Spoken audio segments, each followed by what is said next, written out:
بسم الله الرحمن الرحيم والصلاة والسلام على سيد الأنبياء والمرسلين وعلى آله وأصحابه وأزواجه وذرياته وأهل بيته أجمعين أما بعد.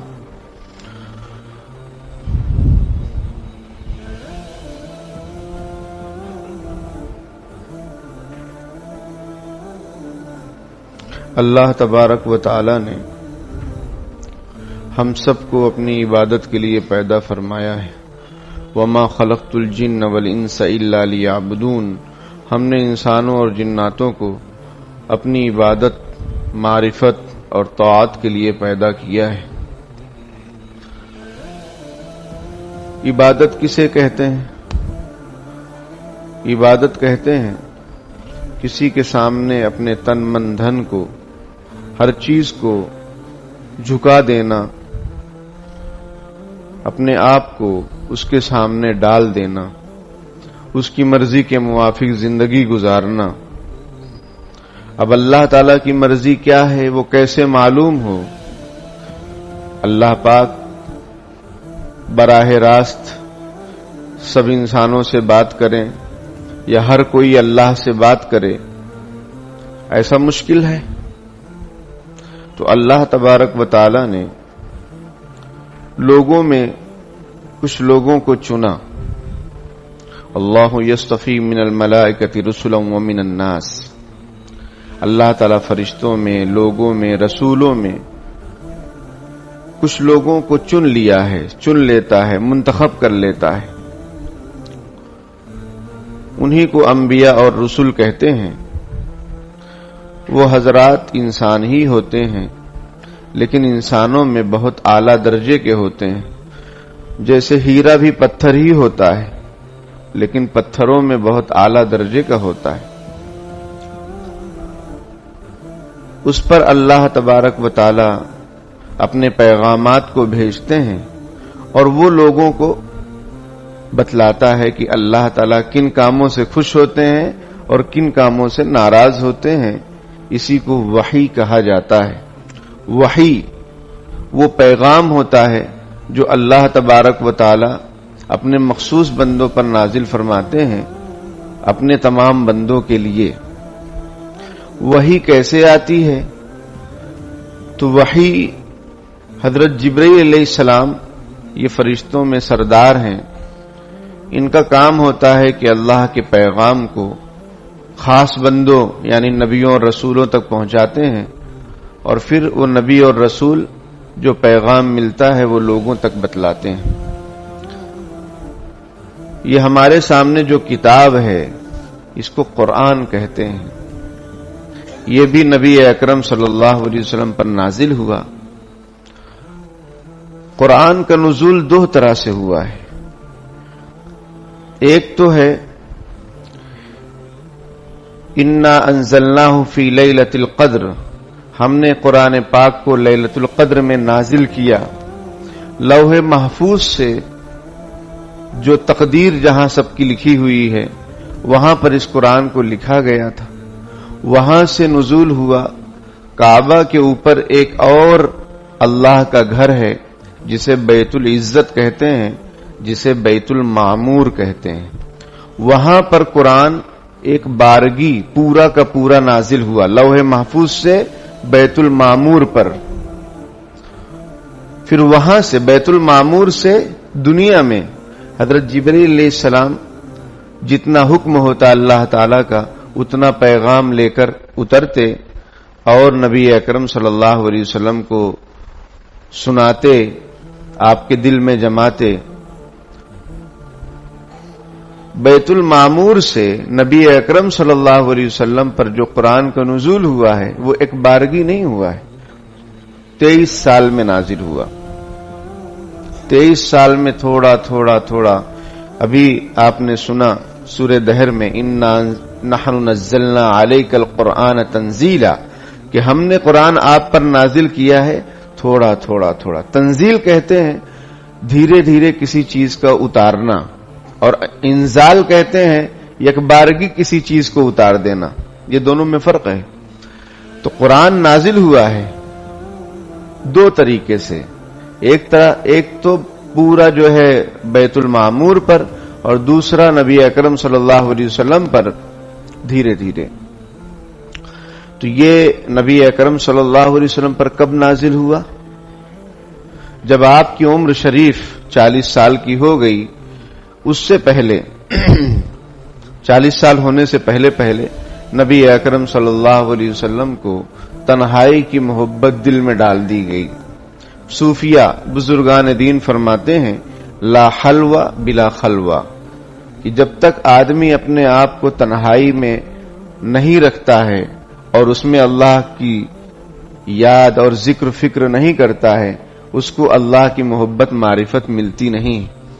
آپ تجربہ کر لیں کہ کبھی آپ کا دل بہت کرتا ہو عبادت کے لیے، نماز کے لیے، لیکن آپ ذرا لوگوں کے بیچ بیٹھ جائیں 5 منٹ اور بات کر لیں، وہ کیفیت ختم ہو جائے گی. وہ کیفیت جو دل میں ہے وہ ختم ہو جائے گی، کیونکہ باتوں کے اثرات ہوتے ہیں. ہم لوگ یہ سمجھتے ہیں کوئی بات نہیں ہے، ایسا ہے ویسا ہے. ہمیں جو تلاوت میں حلاوت نہیں مل رہی ہے، سجدوں میں لذت نہیں مل رہی ہے، اس کی وجہ یہ ہے کہ ہم لوگ فالتو بہت بات کرتے ہیں، اپنا وقت ضائع کرتے ہیں. چوراہوں پر بیٹھ کر ادھر ادھر کی دنیا کی باتیں کر کے اس سے جو نور حاصل ہوتا ہے نماز سے، تلاوت سے، وہ ختم ہو جاتا ہے. تو نبی اکرم صلی اللہ علیہ وسلم کو بھی تنہائی کی محبت ڈالی گئی. تو آپ کہاں جاتے تھے؟ آپ جبل نور پر ایک غار ہے مکے میں جسے غار ہیرا کہتے ہیں، وہاں نبی اکرم صلی اللہ علیہ وسلم جاتے اور 4-5 دن وہاں عبادت کرتے. اپنے ساتھ توشہ وغیرہ لے کر جاتے. کبھی ختم ہو جاتا تو حضرت خدیجہ رضی اللہ تعالیٰ عنہا پہنچا دیتی. الحمدللہ ابھی میں پچھلے سال جب عمرے پر گیا تھا تو غار ہیرا پر بھی گئے تھے. بہت ہی اونچا، بہت ہی ٹائم لگتا ہے، سمجھو 2 گھنٹہ تقریباً لگتا ہے آپ کو چڑھنے میں، اس پر غار ہیرا میں پہنچنے میں. گویا کہ وہ ایک چھوٹا سا کمرہ ہے. اب جب اللہ تعالیٰ آپ سب کو توفیق عطا فرمائے، کچھ لوگوں نے دیکھا بھی ہوگا، وہ چھوٹا سا کمرہ ہے، اس میں آپ کھڑے ہو کر نماز پڑھ سکتے ہیں. ایک صاحب کھڑے ہو کر نماز پڑھ سکتے ہیں اور ایک آدمی بیٹھ کر نماز پڑھ سکتا ہے. اب نفل نماز بیٹھ کر پڑھنے کی بھی گنجائش ہے، تو ہم نے تو بیٹھ کر ہی پڑھے، کیونکہ وہ بہت ہی رش، بہت زیادہ بھیڑ ہوتی ہے، مرد بھی ہوتے ہیں، عورتیں بھی ہوتی ہیں. تو بہت ہی اونچا وہ پہاڑ ہے اور اس پر ایک غار ہے، غار ہیرا. نبی اکرم صلی اللہ علیہ وسلم وہاں جاتے تھے اور کئی دن رہتے تھے، عبادت کرتے. وہاں سے غار کی جو اینڈنگ ہے اس میں ایک چھوٹا سا سوراخ ہے، اس سے کعبہ شریف دکھتا ہے. پہلے دکھتا تھا، اب تو میں نے بھی غور کیا تو دور کا نمبر ہے تو کچھ سمجھ میں آیا نہیں. اور علماء نے بھی یہ لکھا ہے کہ اب عمارات بہت ساری بن گئی ہیں تو اب وہ بات نہیں رہی، تعمیرات بہت زیادہ ہو گئی ہیں تو اب وہ برابر دکھتا نہیں. ورنہ وہاں سے غار کے جو اخیر میں جو حصہ ہے اس میں ایک سوراخ تھا جس سے کعبہ شریف دکھتا تھا. نبی اکرم صلی اللہ علیہ وسلم وہاں بیٹھتے تھے اور کعبے کو دیکھتے رہتے تھے اور عبادات، ذکر فکر میں لگے رہتے تھے. اسی درمیان ایک مرتبہ حضرت جبریل علیہ السلام تشریف لائے آپ صلی اللہ علیہ وسلم کے پاس غار میں اور فرمایا کہ پڑھیے، اقرا. تو حضور نے فرمایا ما انا بقارئین، میں پڑھا ہوا نہیں ہوں.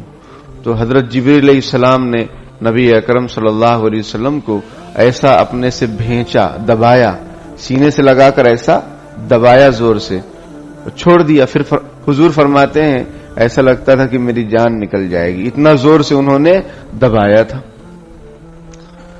پھر کہا پڑھیے، حضور نے فرمایا میں پڑھا ہوا نہیں ہوں. دوبارہ دبایا. پھر کہا پڑھیے، پھر حضور نے فرمایا کہ میں پڑھا ہوا نہیں ہوں. پھر انہوں نے دبایا. 3 مرتبہ اس طریقے سے ہوا. پھر چوتھی مرتبہ خود حضرت جبریل علیہ السلام نے تلاوت شروع کی.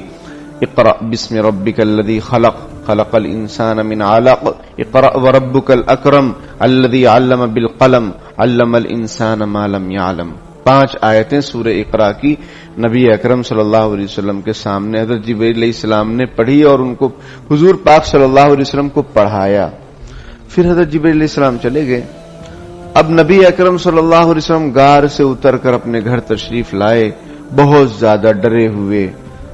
حضور پاک صلی اللہ علیہ وسلم فرماتے ہیں کہ میرا دل کانپ رہا تھا، اور پھر حضرت خدیجہ رضی اللہ تعالی عنہا کے سامنے نبی اکرم صلی اللہ علیہ وسلم نے فرمایا لقد خشیت علی نفسی، مجھے اپنی جان کے متعلق خطرہ ہے، ایسا لگتا ہے کہ میری جان چلی جائے گی۔ تو یہ ڈر کیوں؟ محدثین فرماتے ہیں یہ ڈر اس وجہ سے، خاص طور پر حضرت علامہ گنگوہی رحمۃ اللہ علیہ فرماتے ہیں کہ یہ ڈر ذمہ داری کا تھا، اپنی ذات کا نہیں تھا۔ وہ جو ذمہ داری سونپی جا رہی ہے اس کا خوف تھا کہ میں ادا کر سکوں گا یا نہیں کر سکوں گا۔ بڑا مقام کبھی ملتا ہے لیکن اس کے بڑے تقاضے ہوتے ہیں، اب وہ تقاضے پورے نہیں کر پائیں گے تو اللہ کے یہاں پوچھ ہوگی، رسوائی کا سبب ہوگا۔ تو اس وجہ سے نبی اکرم صلی اللہ علیہ وسلم نے فرمایا لقد خشیت علی نفسی، مجھے اپنے جان کے متعلق خطرہ ہے۔ تو حضرت خدیجہ رضی اللہ تعالی عنہا نے بہت تسلی بخش باتیں فرمائیں، فرمایا کلا واللہ لا یخزیک اللہ ابدا، ہرگز نہیں، خدا کی قسم اللہ آپ کو رسوا نہیں کرے گا۔ کیوں؟ اس لیے کہ انک لتصل الرحم، آپ رشتہ داری نبھاتے ہیں، رشتہ داری نبھاتے ہیں۔ سمجھ میں آئی بات؟ یہ آپ کے اندر کوالٹی ہے، خوبی ہے کہ آپ رشتہ داری توڑتے نہیں ہیں، کوئی توڑتا ہے پھر بھی آپ جوڑتے ہیں۔ انک لتصل الرحم، آپ رشتہ داری نبھاتے ہیں۔ وتصدق الحدیث، آپ سچ بولتے ہیں، جھوٹ نہیں بولتے۔ وتحمل الکلہ، کسی کا بوجھ ہو آپ اٹھا لیتے ہیں۔ آپ دیکھتے ہیں کہ کوئی تنگ دست آدمی یا غریب آدمی، اور ایک واقعہ بھی ہے کہ ایک حبشی غلام، اس کو بہت بخار تھا لیکن وہ چکی جو ہے چلا نہیں پا رہا تھا۔ اب اس کو چکی چلانی تھی، مالک نے اس کو یہ ذمہ داری دی تھی۔ حضور نے فرمایا کہ بھائی ہٹو، اس کو فرمایا بھائی کیا ہوا؟ اس کو بھائی فرمایا، حالانکہ آپ صلی اللہ علیہ وسلم خاندان میں بہت بڑے تھے، بڑا خاندان، اور وہ تو ایک غلام تھا، لیکن اخلاق دیکھیے ہمارے نبی کے کہ بھائی کیا ہوا؟ اس نے کہا کہ مجھے بہت بخار ہے اور یہ میرا آقا کہتا ہے کہ آٹا پیسو اور یہ چکی چلاؤ۔ حضور نے فرمایا کہ آپ ہٹو۔ تو پھر حضور پاک صلی اللہ علیہ وسلم نے اس کی چکی چلائی اور اس کی جو ذمہ داری تھی وہ پوری کی اور پھر چلے گئے۔ یہ آپ صلی اللہ علیہ وسلم کے اخلاق۔ وتحمل الکلہ، دوسروں کا بوجھ اٹھا دیتے ہیں۔ وتکسب المعدوم، جو بیچارے کماتے کجاتے نہیں ہیں آپ ان کو پیسہ دیتے ہیں، ان کو کام پر لگا دیتے ہیں۔ کام پر لگا دینا بھی بڑا کام ہے کہ ایک آدمی خالی ہے، آپ نے اس کو کہیں نوکری لگوا دی، اس کا تو کام بن جائے گا، اس کا گھر بس جائے گا۔ تو یہ حضور کی صفات۔ پھر حضرت ورقہ بن نوفل، یہ ایک بہت ہی اچھے شخص تھے، حضرت خدیجہ رضی اللہ تعالی عنہا کے چچا زاد بھائی تھے۔ تو حضرت خدیجہ اور بہت بڑے عالم تھے، نصرانی تھے، یعنی انجیل پڑھے ہوئے تھے، وہ ملک شام سفر کرتے تھے اور عیسائیوں کے پاس انہوں نے انجیل پڑھ رکھی تھی۔ اب کوئی اتنا پڑھا لکھا آدمی مکے میں تھا نہیں، تو حضرت خدیجہ رضی اللہ تعالیٰ عنہ نبی اکرم صلی اللہ علیہ وسلم کو ان کے پاس لے گئیں اور فرمایا کہ اپنے بھتیجے کی بات سنیے۔ تو انہوں نے پوچھا کیا بات ہے؟ تو آپ صلی اللہ علیہ وسلم نے پورا واقعہ جب سنایا تو انہوں نے کہا یہ تو وہی فرشتہ ہے جو حضرت موسیٰ علیہ السلام کے پاس وحی لے کر آتا تھا، اور کاش میں اس وقت تک زندہ رہتا جس وقت آپ کی قوم آپ کو نکال دے گی۔ حضور نے فرمایا میری قوم مجھے نکال دے گی مکے سے؟ حضرت ورقہ بن نوفل نے فرمایا بالکل، جو بھی نبی آتے ہیں، رسول آتے ہیں، جب وہ پیغام کو پہنچاتے ہیں ان کے ساتھ یہی ہوتا ہے۔